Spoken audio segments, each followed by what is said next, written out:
This is something different to my normal videos. I will be doing film photography videos about how I shoot film, when I shoot film, and why I love shooting film. And this one is about how I develop film. Well, how I maybe go into develop film. Now, this is a new chemical. This is Cinestill DF96. It's only come on the market a couple of weeks. I imported this from, I think, California or somewhere in America anyway. Somewhere in America that starts with C. Took a couple of days to get here. It's quite expensive. The shipping on this is really expensive. But I wanted to try it. So what DF96 is, it is a ready-to-use single-step solution. What that means is, basically as it sounds, everything's in the bottle. You don't need to mix it with anything else. You don't have to dilute it. It's not concentrated. Everything's in the bottle. And you can reuse it. So every time you reuse the chemical, so once you've used it, you pour it from the tank back into there, you have to add 15 seconds on. So it's a maximum of 16 rolls until you reach 8 minutes, basically. And then that's it. It's no good. You need to throw it away. You can reuse it, but I don't think the results will be very good. It's got a 1-year shelf life, but the downside is it's only got a 2-month life once you've opened the bottle. Once you've broken the seal here, once you've broken that metal seal, that's it. 2 months, you've got to use it. Now, that might be a bit too much for some people because shooting 16 rolls in 2 months is sometimes too much, but I think it's a good thing because it'll force you to shoot more film, which is always good. So basically what I'm going to do, I'm going to show you how to use this. I'm going to learn as well as we go along. So I'm going to be using the Panasonic 2-roll tank. Now, these are actually still made in England, believe it or not. They're plastic fantastic, but they're still the best. I don't think there's anything that can compete with these. Now, this is a constant agitation development. Now, what that means is basically, okay, well, some people, when they develop their film, they shake these, right? And they put it down and they shake it again. I don't like that method because I think it adds too much air in there. So basically, you've got this little twirly bit there. You put it in and you just keep turning it for 3 minutes, basically. Now, I turn it for about 10 seconds, 20 seconds, and I turn it back the other way 20 seconds. I just keep doing it that way. I find that works better. So that's how we're going to use this system with the Cinestill DF. Now, the film I'm going to be using in there to develop is Tri-X 400. Now, that was shot on the M6. I did actually shoot a roll as well of JCH Street Pan, which was shot on my good old faithful Nikon F100. That was just to test to see how the two films react in there, but this will mainly be on the M6 because I don't own two M film cameras, sadly. Maybe one day I will, but not at the moment. So it's the M6, which is the TTR version, and the 400 Tri-X. So that's what we'll be developing in the tank today. Now, I'm quite curious to see how good this is because shooting film is great, but developing it, finding the time to develop it can be quite hard. So this is going to be done as easy and as quick as I can. Now, you have to remember it's winter time in New Zealand, so I have to warm this chemical up quite a bit. This has to be warmed up to 27 degrees before you get the 3 minutes time on it. Anything lower than that, the time is longer. So I'm going to get it up to 27 degrees, and then I'm going to put it in for 3 minutes, and I'm going to develop it straight out the bottle. So we're going to do these two rolls. Well, not these two, because these are brand new. I've already shot the rolls of film. I went out yesterday, I think, for an hour, walked around the gallery and just shot some photos. I didn't want to do anything too important, too many personal important photographs in this thing and this, because I don't know how it's going to react. I don't know how good it is. So this is a test, basically. So it's just some quick shots walking around where the gallery is here in Auckland. So basically, that's what I'm going to do.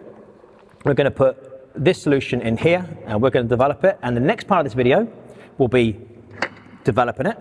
I'm not going to show you how I put the film in the rolls and how I put it in the tank. If you want to see that, leave me a comment below and I'll make a video on that specially, but I think it's quite boring. It's just very simple to do. It's not hard.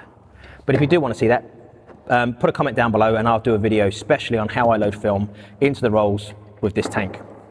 So I'll do a development video, and then after that we'll do a quick chat and a quick slideshow of the photos, and I will show you exactly what I got. If they're good, they're bad, I don't care. You're going to see exactly what I got from this camera and this roll of Tri-X. And I may chuck in some of the JCH Street Pan to show you the difference of the same developing time, but two different types of film. The film is now loaded into the canister. Now, this lid is only to stop the liquid coming out. This is actually basically light proof at the moment. So you just pour the liquid in and it's all good to go. So we're going to put the little twirler in there right now. The DF96 is exactly 27 degrees in this water. So this has kept the whole liquid warm. So we're going to do it in here. Our containers. Now, to put this in is 600, sorry, just checking at the bottom, it says it's 280? 290, so we'll do 600 milliliters, that's fine. So that's double, okay, for each roll of film. Now here, I have a canister that I can pour the liquid into, so we'll take that thermometer out, we'll leave it in there. Now these are actually really good thermometers. These are medical thermometers, they're all glass. Really long as well, 12 inches long. Okay, right, so move that to the side. And then we're going to move this here. Now, obviously the tank, the 2 rolls are in there. There's one JCH and there's one Tri-X. So I'm just going to pour the chemical into here.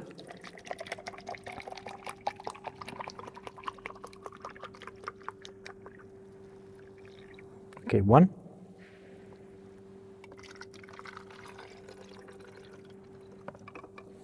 Okay.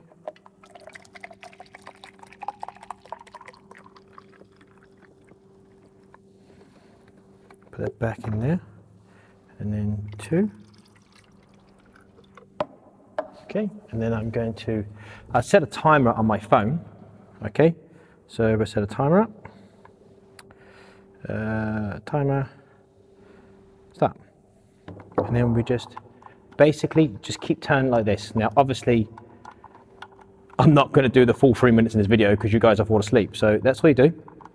Just basically turn like that, and I do it for about 20 seconds. Just keep turning it, around about 20 seconds, and then what I will do is I then go back the other way for 20 seconds, just like that, and keep doing that every 20 seconds. Okay, and that just keeps it really easy. So we're going to whiz forward now, and then you'll see the end part. Now we're coming to the last 30 seconds, so just keep spinning it, just keep spinning it and spinning it, and that'll be fine. So now once you finish, you can pour the chemicals back into the tub.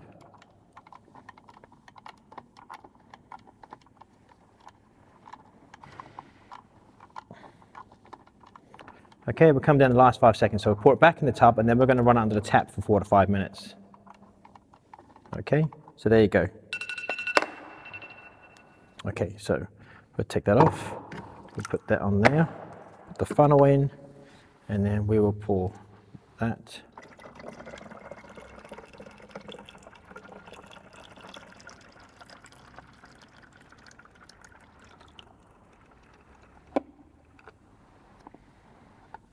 Okay, and then it's over to the sink.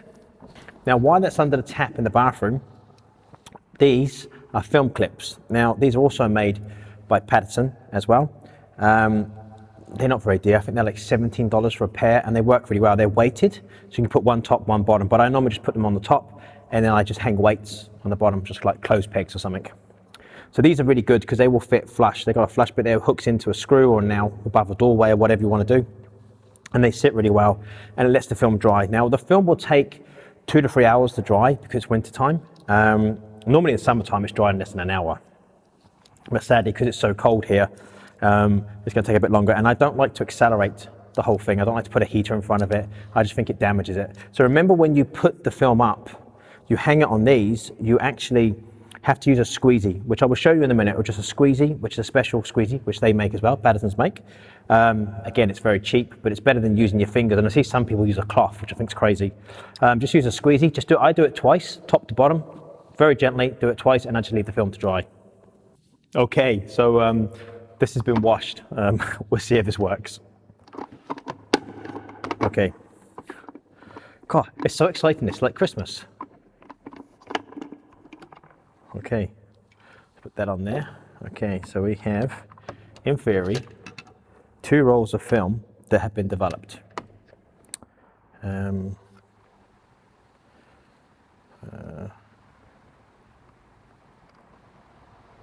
look pretty good. There you go. 2 rolls of film. Now what I'm going to do now is I'm going to hang these. There. Okay. We're going to hang these and let them dry. And then the next part of this video we'll be scanning them and showing you guys a quick slideshow of the photos. I'm going to show you if they're good or bad. We're not going to hide anything here, if this does a good job or not. We're going to show you the good or bad. They're going to be a direct scan out of the Epson V800.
As you can see from the slideshow, this stuff works. This is really easy to use. It's a very simple process in using this, 3 minutes and it's done. You don't need any other chemicals. You don't need to dilute it or anything. It's perfect. And I'm really happy with the results, especially with the Tri-X. The JCH was a little bit underexposed, but I think that might have been me because I don't use the F100 that much these days. I use the actual M6 more. So yeah, I'm really happy with this product. It worked very well for me. I'm actually so happy. I've actually got 4 of them, to be truthful. So I'll be using this for a while. And it means I can shoot more film, which is what I want to do. I enjoy shooting film, and I'm going to start shooting more 120 as well. So again, I can develop my black and white film. I'm not a big fan of color film, to be truthful. I prefer black and white. I just prefer that simple process and the fact that I can develop black and white myself and get good results. Now, the good part about this as well, being so cheap, it's about $3.50, $4 per roll to develop with this chemical, Kiwi dollars. And I found a roll of film the other day in the office. It was JCH Street Pan, and I'd used the roll, but I don't know what I'd used it for. So I wouldn't pay $30 to get it developed here, because that's how much black and white costs. To get a decent black and white film developed, it's about $30 New Zealand. But because I had this chemical, and it's only $4, and I could do it myself, and it was so quick, I developed it. And it turns out those photos on there was only like 4 or 5 photos on there.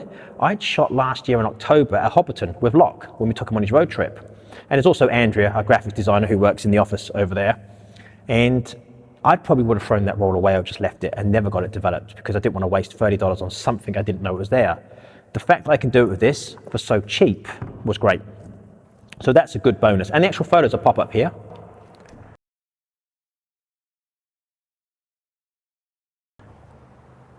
As you can see, it works perfectly fine with JCH Street Pan too. Now, this has been a great video to do. I will be doing more videos like this. And remember, if you want to see how I actually put my film into the canister, the Panasonic canister, to develop, if you want to see how I take them out of the film cartridges and how I put them into the rolls, everything else, leave me a comment below and I'll do a video on that. But I don't think anybody really wants to watch that because it's quite boring. So thank you so much for watching this video. Remember to subscribe because there'll be more content coming soon. And I'll see you again soon.